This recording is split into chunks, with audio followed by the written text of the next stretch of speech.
O ito ho, makinig ho kayo yung mga miyembro po ng GSIS na tinatayang nasa 2.6 million yung mga public servants. At di ba meron ho napapaulat na mukhang may problema at di umano ay anomalya at maling pamamalakad dito po sa GSIS na kung saan ay sinasabing di umano ay maling pag-i-invest sa pera po ng GSIS at ito po ay nagresulta ng 8.8 billion pesos na pagkalugi. Siyempre dito sa GSIS, kapag nalugi po ang GSIS, sino po ang talo? Yung mga miyembro. Dami ho, 2.6 na kung saan ay umaasa na kapag nagretiro ay makakakuha po sila ng karampatang pensyon matapos po yung kanilang pagsasakripisyo sa pagtatrabaho sa gobyerno. Pero dito ho mga kababayan, ay ngayon ay lumalakas po ang panawagan na dapat mag-resign na. Ito pong presidente at general manager ng GSIS na kung saan ay ito pong si Wick Biloso. Yun ho. Ito na, suspindi ho ito ng ombudsman pero nakabalik kagad eh. Pero ngayon ay ito ho at yung Board of Trustees ay nanawagan ng mabilis na resignation nito pong presidente at GM na si Wick Biloso. Dahil sa sinasabi na talagang napakatindi at matapos po yung masyadong yung high risk at poorly vetted investments na kung saan ay 8.8 billion pesos ang sinasabing nalugi ng GSIS. Alam na raw ito ni Pangulong Marcos Jr. At sa press briefing sa Malacanang ay sinabi po ni Yusek Claire Castro na alam na raw po ng Pangulo yung problema sa GSIS pero wala pa rin hong aksyon, mga kababayan. Dito ho yung sa Board of Trustees, 6 ho lahat ito Bilhin mo laban ho sa isa. Tapos sino ang paniniwala mo kung ikaw ay presidente, mga kababayan, dapat naging mabilis maging mabilis sa pagkilos. Dahil sa nakasalalay po rito ang kinabukasan at siyempre yung benepisyo po ng nasa 2.6 million na public servants. Yung mga empleyado ng gobyerno na ngayon po ay nag-uulog na pagdating ho ng araw kapag sila po ay nagretiro ay makakatanggap po sila ng sapat na benepisyo. Di po ba? So dito ho ay ang mga nagreklamo at sumulat na po sila na dapat ho ay magbitiw na sa lalong madaling panahon. Ito pong si President General Manager Wick Biloso ay ito pong sina dating Ombudsman Merceditas Gutierrez. Isa ho yan Emmanuel De Leon Samson at Rita Riddle, Abilina Escudero, Jocelyn De Guzman Cabresa at Alan Liga.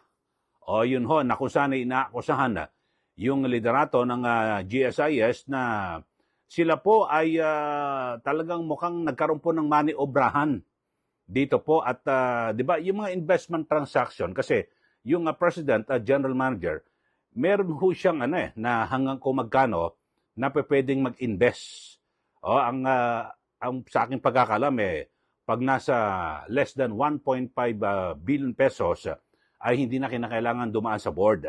Pero ang ginawa ho rito mga kababayan ay sinapchap para ho itong DPWH sa mga district engineer, di po ba, na para hindi, kasi yung hinati-hati po yung pondo, di ba sa DPWH, halimbawa, itong project, makikita nyo, halimbawa, 300 million. Ginagawa ho ng district engineer, 75 million, 75 million, 75 million, 75 million. 4 na project. So, para hindi na umakyat po sa central office at hanggang sa regional director.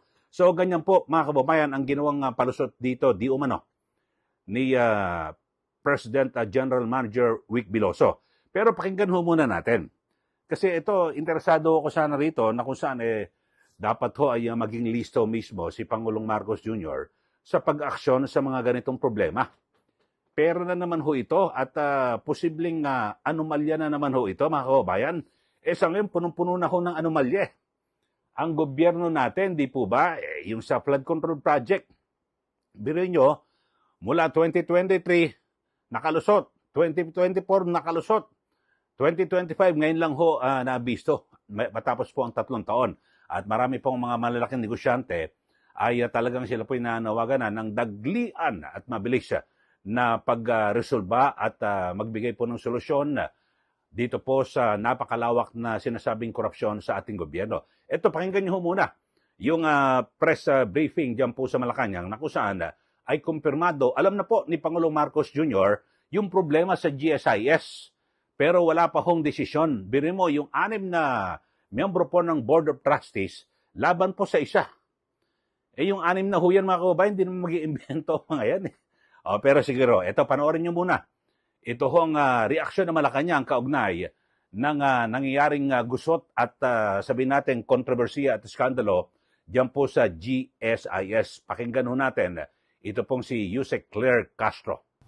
Request na po sana kami ng reaction po of the palace with calls for resignation of GSIS PGM Vic Veloso over, quote, gross mismanagement, repeated violations of GSIS policies, and an alarming erosion of public trust in connection with the alleged series of high-risk, non-compliant investments that have resulted in 8.8 billion pesos in cumulative losses. While nag-respond na po siya dito, for the palace po, kakausapin po ba siya ni President Marcos Jr.? Ano po yung palagay ng palasyo sa allegations po na ito? Ang alam po natin, ang Pangulo po, ang gusto po niya ay mga taong tumutugon sa kanilang mga obligasyon. Dapat ang pamumuno, tamang leadership, ang nais ng Pangulo sa bawat ahensya. Sa ngayon po, bibigyan ko na naman po kayo ng update kung ano po ang nasa sa loob ng Pangulo patungkol dito. Hindi naman po maagad-agad na bibigla dahil kung meron po mga reklamo sa ngayon, dapat po itong inaaral ng masinsinan. Kung meron naman pong basis, tingnan po natin kung ano magiging desisyon ng Pangulo. Pero aware na po si Presidente sa mga calls po with this situation? Opo, alam niya na po. Thank you, Yusek. Okay niyo pong napakinggan, no? At sabi po ni Yusek Claire Castro, alam na raw ng Pangulo at nakarating na, pero pa-check na raw muna at patitingnan yung mga aligasyon dito po. Alam niyo ho, mga kababayan, ang nagtataka ho ako, bakit ho? Di ba, napakabilis lang naman ho i-check ho ito ito hong mga Board of Trustees, anin mo sila, mas marami laban po sa isa. Sino ang iyong paniniwalaan? At ano ba naman kung mawala ho itong si Vic Veloso diyan po sa GSIS? Kasi 2.6 million public servants, yung mga miyembro ng GSIS, yung mga empleyado, nagtatrabaho po sa gobyerno, dito baka maapektuhan ho sila, mga kababayan. At dito ho, ito ihahanay lang ho natin yung mga sinasabing di umano ay may mga transaction na kung saan ay may mga ginawang palusutan at ito ho, yung mga maliraw di umano na transaction na pinasok nitong si PGM, President and General Manager Vic Veloso. Ito ho, yung investment daw ho dito sa Monde Nissin Corporation. Ito, 4 transactions ang ginawa, mga kababayan. Talagang pinalusot kasi parang 1.5 lang ho dapat.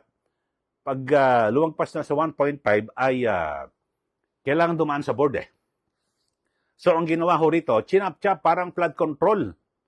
Mga kababayan, di ba sa District Engineering Office, yung District Engineer, chinachap-chap-chap ho para hindi dadaan sa pag masyadong mataas ho kasi dadaan sa central office o sa regional director. So ganito ginawa. Ito yung sa Monde Nissin Corporation, 4 transactions o 4 na transaksyon ang ginawa na nagkakahalaga ng 4.8 billion pesos. At ito po ay isinagawa noong March 2023. At alam niyo ho ba kung magkano lugi rito? 1.4 billion pesos. Lugi ho rito. Ito, binabanggit ho ito ng Board of Trustees. Tapos ito pang pinasok. Yung Nickel Asia Corporation. At 2 consecutive transactions. 1.5 billion. At nakakuha, ito, lugi rin ho ito ng 618.6 million pesos.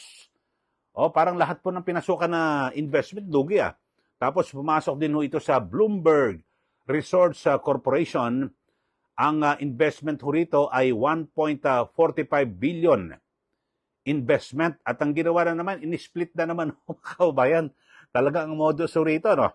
O, ini-split ho at magaling ho dumiskarte itong si Wick Biloso, no? Sa dalawang transaksyon, ang matindi ho rito, sa loob ng isang araw, dinalawa ho ang transaksyon, yung 1.45 billion pesos na investment, in-split into two transactions in a single day. Sa loob ng isang araw, talagang para lang makalusot ho. Di po ba? Alam niyo ba kung magkano lugi? Ito ho, 901.9 million pesos. Lugi, puro lugi. Ito pa, nag-invest din ho sa DigiPlus Interactive Corporation, 1.2 billion pesos noong June 2025. Ito yung parang sa online gambling ho ito, no? O ito, lugi una ng 749.5 million pesos. O yun. Tapos ito pa, Alternergy Holdings Corporation, Figaro Culinary Group Incorporated, pati siya Figaro. Wala, may nakakapi pa ba ho rito? Ito, private equity funds, Udena Land Incorporated, 8990 Housing, at yung Centrium, ito, flag for non-compliance with GSIS investment policies. Ito, violations of the GSIS Charter and extreme exposure to high risk. At tapos i-liquid or speculative ventures. Mga kababayan. So talagang matindi ho yung mga pinasok na investment nito pong si PGM Wick Biloso. Tama-tama yung pangalan niya, no? Wick. Very weak ho. Yung kanya mga ipinasok, mahina, delikado ho, risk. At yung mga pinasok ho, puro lugi ho, mga kababayan eh. Butin lang ho ako sa pribado ho kung sektor nagtatrabaho. Nako, kawawa naman ho. Yung ating mga empleyado ho at miyembro po ng GSIS, siyempre iba ho yung mga nakapagretiro na, di ba? Kung makatanggap ng pensyon, may posibilidad. Sana naman ho, wag. At agad na kumilos ho si Pangulo Marcos Jr. Pero sabi ni Atty. Claire Castro, wala pa. Easy lang. Hinay-hinay. Pag-aaralan pa raw ho ng Pangulo. Yun, siyempre yung tumatanggap ng pensyon, tapos yung mga nagtatrabaho ngayon, nagbibigay po ng kontribusyon na halimbawa baka matapos makalipas ng 5 taon, 10 taon, ay magre-retiro na, may matatanggap na pensyon. Nako, delikado ho ito, mga kababayan. So dapat ho, sa lalong madaling panahon ay kumilos po si Pangulong Marcos Jr. mismo. Pero sabi ho ni Jose Castro, wala po. Wala raw ho. Pero sabi ho dito ng Board of Trustees, ang pinaka-honorable na dapat ho gawin nitong si Wick Biloso, mag-resign na ho sa pwesto. At para mapigilan ho yung patuloy na paglala ng problema dito po sa GSIS. Kaya hinikayat po nitong Board of Trustees na mag-resign at ibigay po sa, siguro sabihin natin, sa mas sa mas karapat-dapat ho na mamuno dito po sa GSIS. Importante ho ito, mga kababayan. Alam niyo, sa mga ganitong pagkakataon, dapat ho mismong si Pangulong Marcos mabilis ho kumilos. At sabi naman ho, may sagot ho dyan. Ito pong si Wick Biloso, President and General Manager, Jose Arnulfo Wick Biloso, na wala raw po. Hindi raw po siya magre-resign sa kanyang pwesto. Ito, nakarating na sa Malacanang. Pero sabi ng Malacanang, pag-aaralan pa raw ho. Kailan nyo pa pag-aaralan? Kapag lagapak na, hilahod na itong GSIS na ito, mga kababayan. Ano ba parang ano ba pinangahawakan itong Biloso na ito, mga kababayan, sa Pangulo? Kasi ang sabi raw ho ni, di ba kanina, narinig nyo naman ho, sabi ho ni Jose Claire Castro, ang gusto raw po kasi ng Pangulo ay yung mga tao na kanyang ini-appoint ay dapat talagang yung nagpo-fulfill o tinatapos po yung kanilang mga responsibilidad. At yun, abangan ho natin kung ano magiging desisyon rito ng Pangulo, pero sa lalong madaling panahon sana, wag naman sana mahulian lahat, mga kababayan. At kasi, di ba, parang kita nyo yung modus, yung hinati-hati investment, kasi kapag may limit ho ng halaga na kapag ganitong halaga, 1.5 pataas billion, kailan dumaan sa board. Ang ginawa, chinap-chap, meron pa ho isang transaction sa loob ng isang araw, hinati, para lang makalusot at mapalusutan po yung sistema, yung polisiya ng GSIS. So, yun lang ho mga kaubayan, tinalakay ho natin dito dahil sa napaka-importante ho nito. So, maidudugtong ho natin ito, maididikit ho natin na parang sa flood control.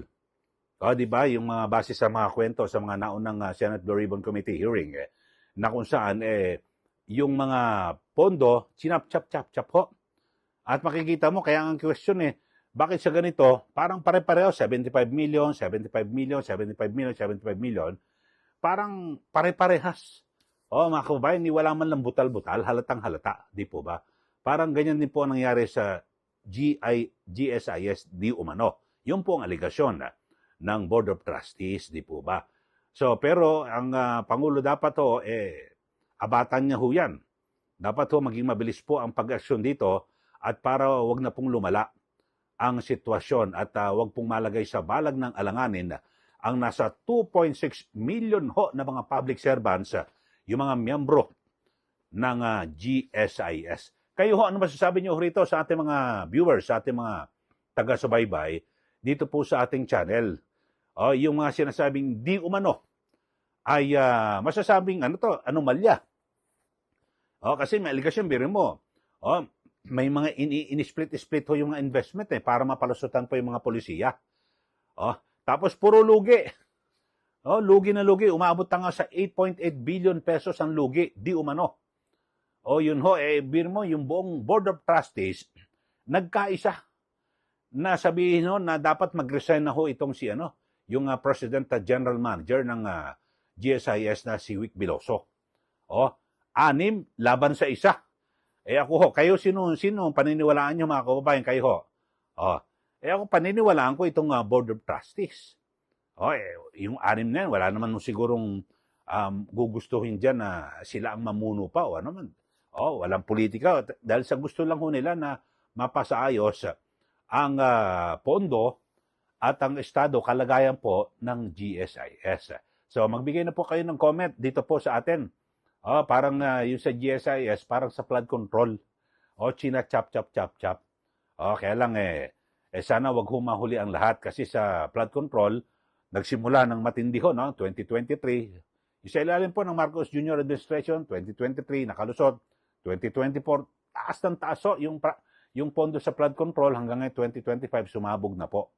Ayan na, grabe ho, di ba? At talagang ngayon lahat po ng mga tao galit, maging sa yung mga malalaking negosyante. Talagang nanawagan po sila ng daglian at mabilisang solusyon dito po sa lumawak at napakalawak ho nakatiwalian sa ating gobyerno. Sa mga bago lang po sa ating channel, mag-subscribe na po kayo. At huwag niyo pong kalimutan na i-like at i-share ito pong ating channel. Maraming salamat. Ito po si Kyle Eli. Magandang araw po sa ating lahat.